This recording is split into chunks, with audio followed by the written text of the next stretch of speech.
These yawning lands have been the home to many tales over the ages. Tales of heroes taking up arms against foes of bone and machine.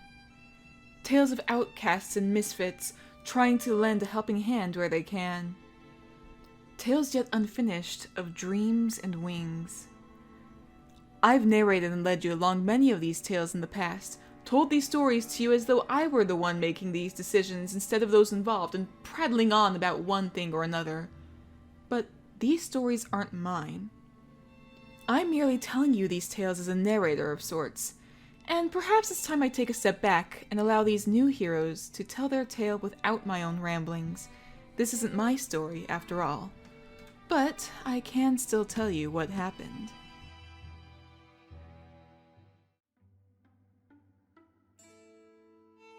Our trail ends here. Ends? Either it knows we're following, or it's just opting for what's comfortable. It went in. So what good was following it? We've learned plenty. We know what path it'll take, or at least one path. If it comes again, we might be able to intercept it. Did you find something? It's getting dark. A short while later. Your knowledge isn't small, Master Bolden. Are you well read or well experienced in these things? The light finds unexpected corners in their thought-hardened faces. Some of both. From texts, I've learned they came from the sea. Maybe still live there. Gorgons are ancient, malevolent beings. In my youth, I hunted one like this. Managed to get an arrow in her eye, but never finished her off. You saw what happened to my girl. And the others. 12 on the outskirts of Comtwin, along a snaking track. Petrified. Well, but maybe there is a cure. Hoping so isn't the worst way forward. My father died that way when I was 12. Is what turned me into the man you know. A monster hunter. My true quarry eludes me. The night has become slowly strange. Silence has snuck in. Blue-voiced birds, the furtive shuffling of fox and mouse, are absent.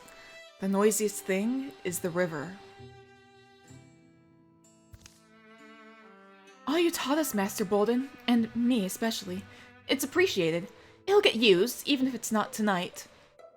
They came from the sea, but hey, you three. Stay by the light, but run if you hear me shout. Well, wait! Good chance we die tonight. Maybe it's just... A beast's agonized bellow rings out, followed swiftly by another. Hooves drum closer. Trunks shiver as bodies ram trees, uncaring. In that moment... Well, in that moment... The dice say that Snow's fortitude turns to lasting iron. And here we are, in the actual game. It's been a while since I've last picked up Wildermyth, well, at least on this channel. I'll be quite honest, trying to mix fairy tales with Wildermyth, I'm not entirely sure what's going to come of this, but I'm interested in seeing where this story will lead. For now, Stoicism. All heroes gain +1 to armor and warding. And there's 2 foes, 2 rows. I did not mean for that to rhyme, but it did. Meanwhile, my cat has entered the room. But where are these enemies? Where are they going to come from is the question. Snow, I'm going to have you move up here. And maybe move up a little bit. Ah, yes, there it is. Red, why don't you come wall up with Snow? Just gonna have all 3 of them wall up, I think. Seems like the safest course of action for the time being. Give them all a little bit of extra armor.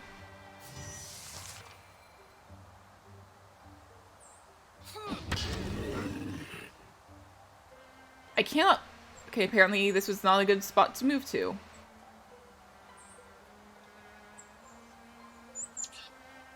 We're gonna have to check out, see if we can find the other row or find a way to get around this one.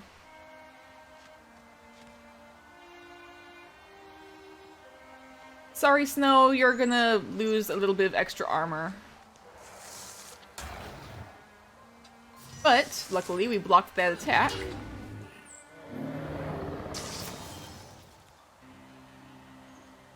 The other row, I'm assuming must be around here somewhere. So, Red, if I move you down here...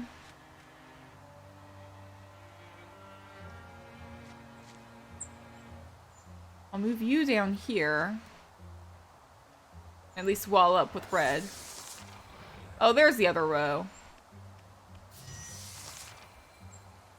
Okay, you can attack it from here, apparently. Was not expecting that. Rapunzel, come on up here. And there we go. That takes care of that battle.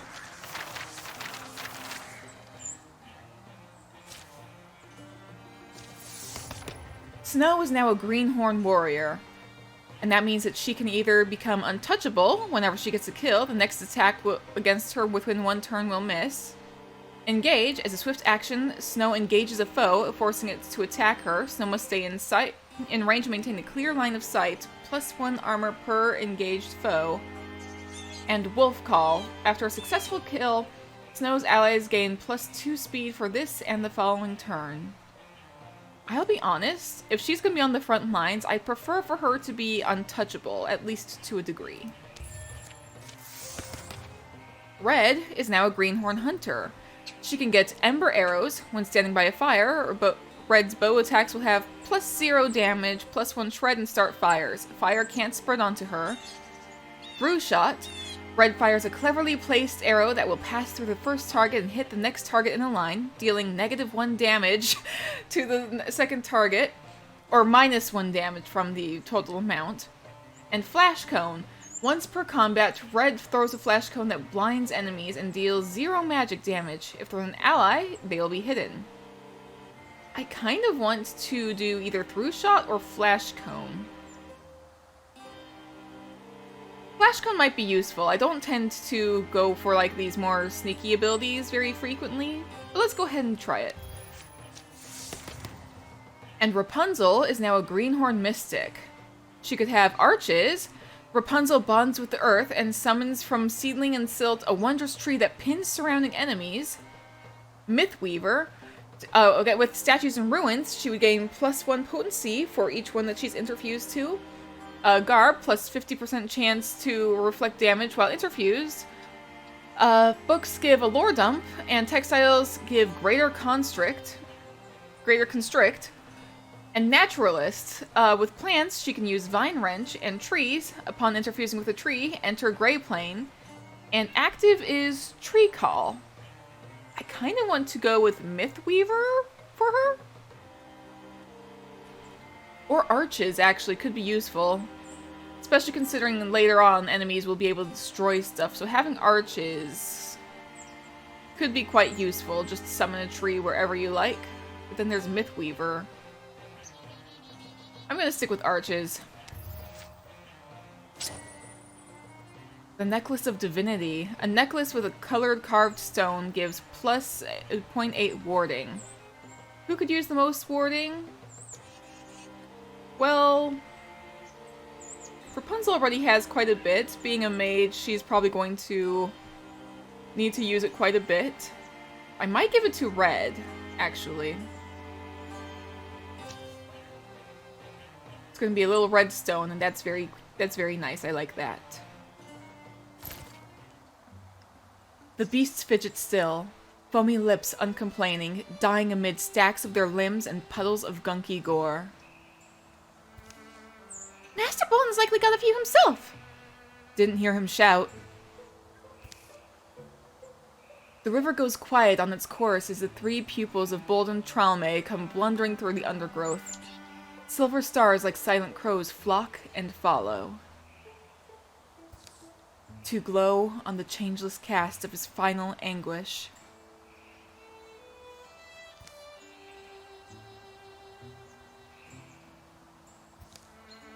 What was that year I spent training? This teacher of mine, of ours, wasn't even capable of winning the fight he'd prepared his whole life for. Do you bury a statue? Or let him stand as his own gravestone? Abandoning his quest means none of these lives mattered, so yes, the hunt falls to us.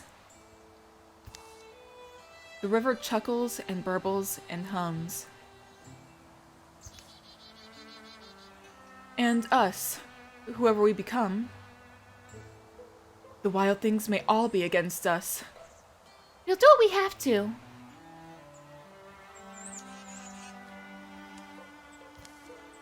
They gather what's worth taking and embark on the next leg of their journey. It will last the sum of their lives. These are the stories of the poets of lost stories. Be remembered. I'll be quite honest with you. I am not certain where this story is going to go. I'm not even certain what I'm going to be doing with this story, but it's been so long since I've last told a story through Wildermyth, and I have missed this game so much. I kind of want to return to it. You're not going to be seeing this until I've already completed this story, but hopefully you enjoyed as much as I do.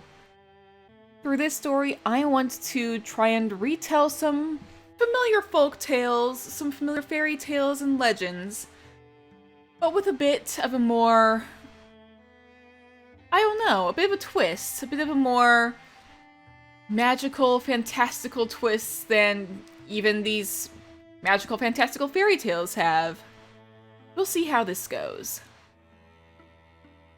I will be randomizing which fairy tale characters will be added over time, so you won't be able to predict who gets added next.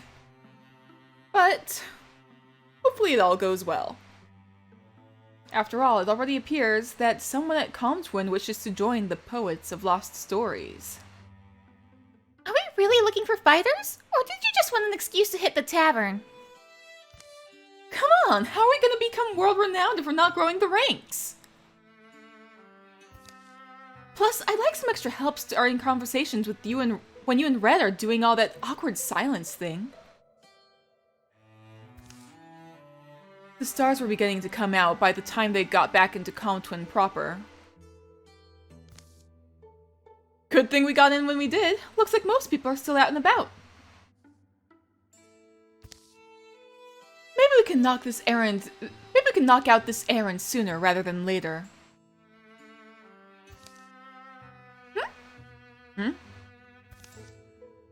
Wait, you're back? Already? You wiped them out that quickly, or... You didn't give up, did you? What? Of course not. Good. You'd have been the sorriest group of heroes I'd ever seen, if so. Actually, we're back because we're looking to expand the company. What about you? You look clever. And you could probably fight with that thing in a pinch, right? Probably. I've taken out a pretty big rat or two. How much harder could a Gorgon be? And there's not a lot else keeping me here right now. It's a season when a young person has to figure out what to make of their life. And this season has brought a lot of changes. Can't argue with you there. It'd be good to have help. We've learned a bit out in the wild so far. We can have someone like you to get up to speed. And so, we're going to be training Brick as a warrior. So Brick Swineson is now a Greenhorn warrior. They could be a sentinel, replaces Guardian. Brick leaps up to 2 places in order to intercept a foe who passes nearby, performing a reaction strike. They could backslam. As a swift action, every other turn, Brick knocks an enemy up to 3 tiles away, dealing 1 damage Or Stalwart. As a swift action, Brick can enable or disable Stalwart, which grants +3 armor and warding, but reduces their speed by half. I'll be honest, I've always been partial to Sentinel myself.